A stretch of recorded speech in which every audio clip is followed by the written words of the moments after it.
сайн уу эрхэм үндэт багш нараа, сурагчдаа. Өнөөдөр байгалийн ухааны лабораторийн багаж хэрэглэгдэхүүн ашиглахад дэмжлэг үзүүлэх ажлын хүрээнд хийгдэж байгаа биологийн хичээлийн ээлжил туршилтын ажилд үзүүлэхэд бэлэн боллоо. Өнөөдрийн хичээлээр бид 8 дугаар ангийн 8-2-ын ил суралцахуун зорилтын хүрээнд ургамлын ксилем хоолой байрлалыг илрүүлэх туршилтын ажил хийн. Тэгэхээр бидний туршилтын ажилд хэрэглэгдэх ургамал маань болохоор энэ цоо байцаа гэж нэрлэдэг, кимчиний байцааж гэж нэрлэдэг тийм ээ. Тэгэхээр багш нь энэ цоо байцааны навчийг бол хид хидийг аваад бэлтчихсэн байна. Тэгэхээр ксилем хоолойг бол цоо байцааны навчин дээрээ илрүүлнэ. За тэгээд ксилем хоолой руу дамжиж байгааг илрүүлэхийн тулд бидэнд юу хэрэгтэй болох вэ гэхээр стакан хэрэгтэй болно. За багш нь энд 400 мл стакан 3 ширхгийг бэлдсэн байна. За тэгээд нөгөө ксилем хоолойгоор ус болон эрдэс бодис дамжсныг илрүүлэхийн тулд багш нь 3 өнгийн хүнсний бодогч бодисыг бол бэлдсэн байгаа. Ногоон, цэнхэр, улаан гэсэн 3 өнгийн хүнсний бодогч бодис бэлдсэн байгаа. За тэгээд стаканд нэрмэл уснасаа хийгээд бодогч бодисноосоо тусаагаад сайдар хутгаж уусгахын тулд бидэнд шилэн савх хэрэгтэй хүүхдүүдээ. Тэгэхээр шилэн савхаа бэлдсэн байж болно. За бодогч бодисоо стаканда хийхийн тулд тусаагуур юм уу эсвэл бид нар тариур ашиглаад хийж болно гэсэн үг. За тэгээ бид нар цоо байцаагаа уусмалдаа дүрээд 24 цагийн дараа бид нар цоо байцаагаар маань хэрхэн дамжсныг илрүүлээд ксилемийн хоолойгоо харахын тулд бид нар яах ёстой вэ гэхээр ийм цагаан тавцан хэрэглээд түүн дээрээ зүсэгч хутга юм уу эсвэл ийм зүсэгчийг ашиглаад нөгөө нимгэн зүссэн бэлдэх ёстой. За тэгээд зүссэн бэлдэмлээ бид нар микроскопын тавиур шилэн дээр тавиад тэгээд микроскопоор тодруулж харах болно. Хэрэв микроскоп байхгүй тохиолдолд бид мөн юу ашиглаж болох вэ гэхээр энгийнүүдээр харагддаг учраас энэ төрөл бүрийн хэмжээтэй томруулагч шилийг ашиглаад бид нар бас харах боломжтой байгаа. Энэ туршилтын ажлын үед бид нар аюулгүй ажиллагааны дүрмийг сайтар баримтлах шаардлагатай байгаа. За ялангуяа энэ тохиолдолд бол бидний ашиглаж байгаа бодис ургуулж буюу хүнсний бодогч бодис маань бол ямар нэгэн байдлаар хүний бие махбодод хортой нөлөө үзүүлэхгүй. Харин хүүхдүүдийн хамгийн их гаргаж болох анхаарах ёстой зүйл бол ксилемийн хоолойгоо харахын тулд байцаагаа зүсэх үедээ энэ эртээ зүйл болох зүсэгчтэй бол болгоомжтой ажиллах шаардлагатай байгаа. За ингээд цөмөрөө туршилтын ажлаа хийж эхлүүлцгээе. За тэгэхээр цөмөрөө бэлдсэн 3 стакан аваад тэр стакануудаа ойролцоогоор 200 мл ус хийн, нэрмэл ус. За бэлдсэн нэрмэл уснасаа багш 200 мл хий. За ингээд уусан нэрмэл ус хийчлээ. За үүн дээр 3 өөр өнгийн бодогч бодисноос. Энэ бол өөрөө туссаагууртай байгаа учраас багш нь туслаар хий. За ингээд 3 туссаагаад шилэн савхаар сайтар хутгая. За ксилемийн хоолойг хэрхэн дамжиж байгааг илрүүлэхийн тулд бага зэрэг өтгөн уусмал бэлдээ. За дараагийн стаканда ногоон өнгийн бодогч бодисоос 2 3 4 5 за багш 5 тусал хийлээ.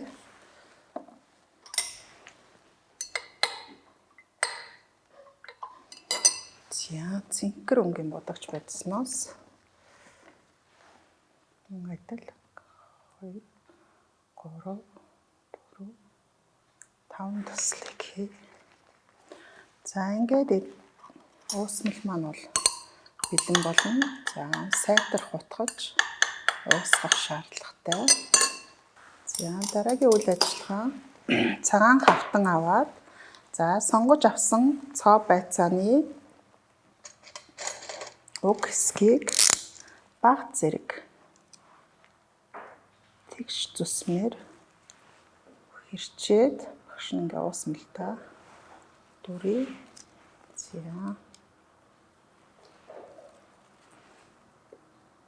За нэг уусмалд ерөнхийдөө 3 ширхгийг дүрээд тэгээд ус болон эрдэс давсны шилжилт хөдөлгөөн бол харьцангуй удаан ургамлын гишээр явагдах учраас цөмөрөө бэлдсэн уусамлаа 24 цагийн хугацаанд Бэлдсэн уусмал дотроо энэ байцаагаа байлгах шаардлагатай. За тэгээ 24 цагийн дараа туршилтын үр дүн тодорхой харагддаг байгаа. За тэгээд ксилемийн хоолойг илрүүлэх ус эрдэс бодис ишгээр дамждаг болохыг илрүүлэх тэр туршилтын үр дүн маань 24 цагийн дараа гарах болно.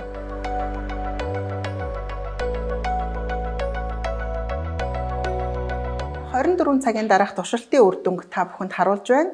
За тэгэхээр 24 цагийн дараах туршилтын үр дүнгээс харах юм бол ногоон өнгийн уусмалт хийсэн цоо байцааны навчинд ногоон өнгийн толгонууд, улаан өнгийн уусмалт хийсэн цоо байцааны навчинд улаан өнгийн толгонууд, цэнхэр өнгийн уусмалт хийсэн цоо байцааны навчинд цэнхэр өнгийн толгонууд гарч ирсэн байгаа нь бол энгийн нүдэнд шууд харагдаж байна. Тэгэхээр эндээс хүүхдүүдэд ямар дүгнэлт хэлэх боломжтой вэ гэхээр ус болон түүнд ууссан будагч бодис маань ксилемийн цорог хоолойгоор зөөвөрлөгдөн навчинд ирсэн болохыг бол энгийн нүдээр бол шууд харах боломжтой байна гэсэн үг. Одоо бид нар энэ уусмалт дүрсэн цоо байцаагаа аваад за түүний зүсээд хийсэн хэсэг рүүгээ харах юм бол энгийн нүдээр ч гэсэн ингээд ийм ногоон ийм толгонууд харагдаж байгаа. Тэгэхээр энэ ногоон толгонууд маань юу гэсэн үг юм бэ гэхээр энэ бол ксилемийн хоолой гэсэн үг. За энийг энгийн нүдээр эхлээд сурагчдад ингээд харуулж болно. Үнэхээр яг тийм толботой хэсгүүд байна уу гэдгийг бусад уусмал дүрсэн хэсгүүдтэйгээ бас харж болно. Цэнхэр өнгийн уусмалынх маань бас сайн харагдаж байна гэсэн үг тийм ээ. Яг ийм зүүнний үзүүр шиг цэнхэр арай тод хэсгүүд байна гэсэн үг. За энийгээ бид нар яаж харах боломжтой вэ гэхээр цагаан хавтан дээрээ тавьж байгаад зүсэгч утга ашиглаад маш нэмгэн зүсэм бэлдэх шаардлагатай гэсэн үг. Маш нэмгэн зүсэм бэлдээд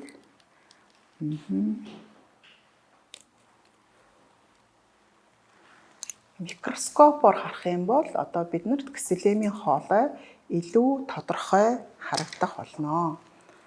За бэлэн болсон эдгээр зүсэмгүүдээ микроскопны тавиур шилэн дээр зэрэгцүүлж тавья. За ингээд хамгийн нэмгэн зүсмүүдээс яваад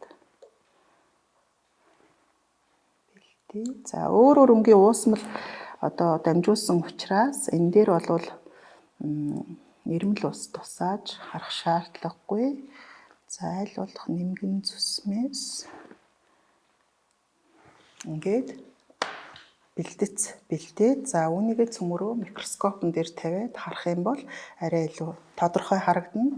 Мөн сурагчдад томруулагч шил ашиглуулад ингээд харуулах боломжтой. За энэ үед бол бас харагдана гэсэн үг. За ингээд бэлдсэн зүсэмгээ цөмөрөө микроскопын тавиур дээр тавиад микроскопоор харж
цоо байцаанд дамжуулах багцаар хэрхэн ус болон будагч бодис дамжсан бэ гэдгийг энгийн нүдээр мөн томруулагч шил ашиглаад илрүүлж болохоор байна.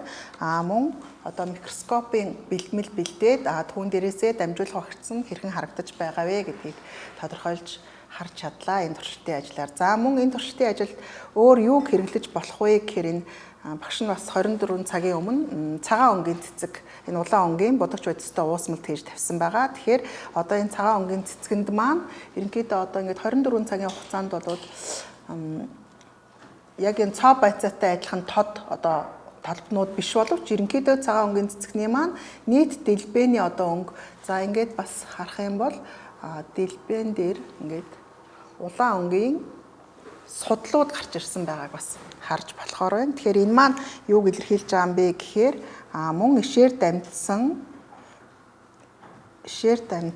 ус болон будагч бодис маань ургамлын цэцгийн хэсэгт мөн зөөвөрлөгдөн ирдэг болохыг бол тодруулах боломжтой байгаамаа. За мөн үүнийг бас хүүхдүүдэд юугаар нь харуулж болох вэ гэхээр одоо нөгөө зүсэж хийсэн иш маань одоо ишний хэсэг маань улаан өнгөтэй болсон байгаагаар нь бол бас харуулж хүүхдүүдэд одоо ус эрдэс бодис дамжих дамжилт ксилемийн хоолойн тухай ойлголтыг өгч болохоор байгаа.